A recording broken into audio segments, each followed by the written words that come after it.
Hello friends, অনেক দিন কিন্তু কোথাও যাওয়া হয় না, তাই একটু সময় নিয়ে বেরিয়ে পড়েছিলাম বেরু করতে। আর এই যে 4 চাকা করে পৌঁছে গেছিলাম একটা বাঁকুড়ার ভালো রেস্টুরেন্টে। ইউনিভার্সিটিটি পেরিয়েই তারপরে একটি ভালো বড় রেস্টুরেন্ট কাম হোটেল আছে। তো ওখানে কিন্তু আমরা সবাই ফ্যামিলির চলে গেছিলাম, আমার বাবার বাড়ির ফ্যামিলির, আমার বোনেরা, আমার মা বাবা, আমার বর, আমার মেয়ে। তো এই যে আমাদের কার, আমরা কারের থেকে নেমে পড়েছিলাম। ড্রাইভার মনে হয় ভেতরে বসেছিল, তো ওকেও ডাকা হলো। তারপরে সবাই মিলে কিন্তু ভেতরে গেলাম। তারপরে কিছু খাবারের কথা বলা হলো, অর্ডার দেওয়া হলো।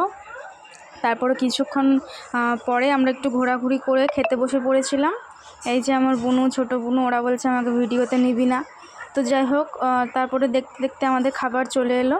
তো আমরা নিয়েছিলাম হচ্ছে আলুর পরোটা নিয়েছিলাম, আর নিয়েছিলাম হচ্ছে chilli chicken, dry chilli chicken, আর ছিল হচ্ছে চিকেন কষা। তো চিকেন কষা চিলি চিকেনটা মোটামুটি ছিল, কিন্তু আলুর পরোটাটা আমার ভীষণ ভালো লেগেছে। তো যাই হোক, আমরা সবাই শেয়ার করে খেয়ে নিয়েছিলাম, আর সাথে কিন্তু স্যালাডও ছিল। তো খাওয়া দাওয়া করে আমরা কিন্তু তারপরে আবার বেরিয়ে পড়েছিলাম।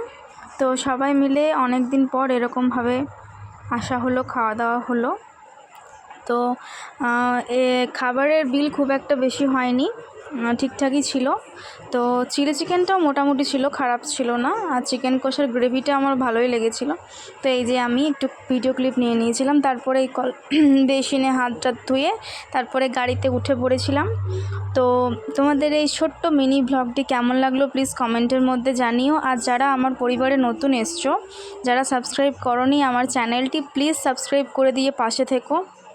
আর পাশে থাকা বেল বাটনটি প্রেস করে দিও, তাহলে পরের ভিডিও নোটিফিকেশান পেয়ে যাবে। এই যে গাড়ির মধ্যে আমি কিন্তু রিলস বানিয়ে নিচ্ছিলাম, সবাই ছিল। তো ফিরে আসছি পরের ব্লগে। টাটা।